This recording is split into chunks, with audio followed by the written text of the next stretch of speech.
किसान साथियों, farming with SRJ channel की एक नई वीडियो में आपका स्वागत है। किसान साथी, आज हम जानेंगे गेहूं की फसल में हमें लिहोसिन का इस्तेमाल करना चाहिए या नहीं करना चाहिए।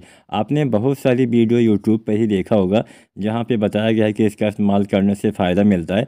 तो आज हम एकदम सही और सटीक जानकारी आपको देने वाले हैं कि किन किसान साथियों को लिहोसिन का स्प्रे आपको अपने गेहूं में करना है और किन किसान साथी को नहीं करना है। तो आज की ये पूरी वीडियो अगर आप देखते हैं तो आपको सही और सटीक जानकारी मिल जाएगी। बहुत कम समय में हम आपको पूरी जानकारी देने का प्रयास करेंगे। तो सबसे पहले हम जानते हैं कि लिहोसिन का इस्तेमाल किन किसान साथियों को करना चाहिए। किसान साथी, अगर आपने अगेती गेहूं की बुआई की है, आपके गेहूं की लंबाई औसतन थोड़ा ज़्यादा हो जाती है, तो ही इसका स्प्रे आपको करना चाहिए।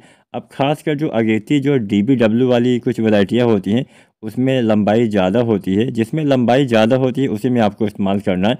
कम लंबाई वाली वैरायटी में, अब खासकर अगेती वैरायटियों में ही लंबाई ज़्यादा होती है। ज़्यादा क्यों होती है वो भी आप जान लीजिए। खासकर जो अगेती वैरायटियाँ होती है वो अधिक उपज देती हैं, अधिक उत्पादन देती हैं।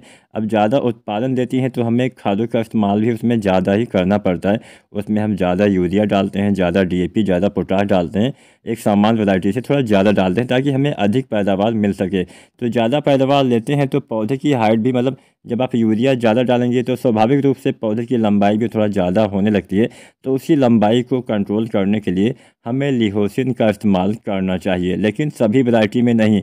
केवल वह वैरायटी जिसकी लंबाई ज़्यादा होती है, जिसमें सिफारिश की जाती है कि हाँ इसमें आप डाल सकते हैं, उसी में। खासकर DBW वाली जो वैरायटियाँ होती हैं, जैसे DBW 303, 187, ऐसी कोई नई वैरायटी भी तमाम आ गई हैं, तो उनमें आपको, या फिर कोई अन्य वैरायटी जो हो, जो अगेती लगती हो और ज़्यादा लंबी हो जाती है, उसमें आपको लिहोसिन का स्प्रे करना चाहिए। अब यहाँ पे सभी वैरायटियों में जो आपने मान लीजिए अगेती वैरायटी उसको आपने देर से बुआई की है तो उसमें भी आपको नहीं डालना है। अगेती वैरायटी मतलब अगर आपने उसकी बुआई जो है वो या तो अक्टूबर के महीने में कर दिया हो। अगेती वैरायटियों की बुआई हम 20 अक्टूबर या 25 अक्टूबर से चालू कर देते हैं और नवंबर के प्रथम सप्ताह तक, यानी अक्टूबर से लेके और नवंबर के पहले सप्ताह तक अगर आपने अगेती वाली वैरायटी की बुआई की है तो ही आपको लिहोसिन का इस्तेमाल करना है। अगर आपने वही वाली वैरायटी देर में लगाया हुआ है तो स्वाभाविक रूप से उसकी लंबाई ज़्यादा नहीं हो पाएगी। इस बात का भी आपको ध्यान रखना है। तो उन वैरायटियों में आपको, मतलब उन किस्मों में आपको नहीं डालना चाहिए। जो थोड़ा सा कम कद की होती है उसमें भी आपको इस्तेमाल नहीं करना होता है। अब हम जानते हैं कितनी मात्रा में लिहोसिन का हमें इस्तेमाल करना चाहिए। तो लिहोसिन का इस्तेमाल हमें 2 ml पर लीटर पानी के हिसाब से आपको इसका स्प्रे करना होता है। अब हम समय भी आपको बता देते हैं कब आपको इसका इस्तेमाल गेहूं में करना चाहिए। तो गेहूं की फसल में पहली बार इसका इस्तेमाल पहली वाली जो गांठ बनती है, जो पहली गांठ होती है उसके आसपास, यानी 50 से 55 दिन पे गेहूं में पहली बार लिहोसिन का स्प्रे आपको करना चाहिए।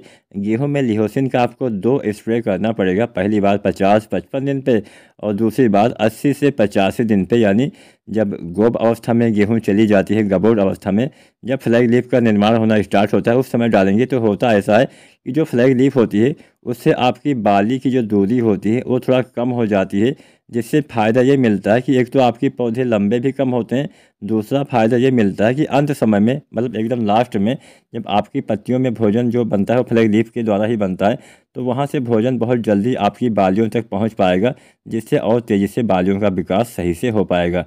तो पहली बार पहली गांठ बनते समय और दोबारा से गोब अवस्था, जब बाली की अवस्था आ जाती है तब उस समय अगर आप डालते हैं तो अच्छा नहीं। 80 से 85 दिन पे दूसरी बार और पहली बार 50 से 55 दिन पे इसका आपको स्प्रे करना चाहिए। तो उम्मीद करते हैं आज की वीडियो, आज की जानकारी आपको पसंद आई होगी। वीडियो अच्छी लगी हो तो लाइक करें और चैनल को सब्सक्राइब करें। धन्यवाद।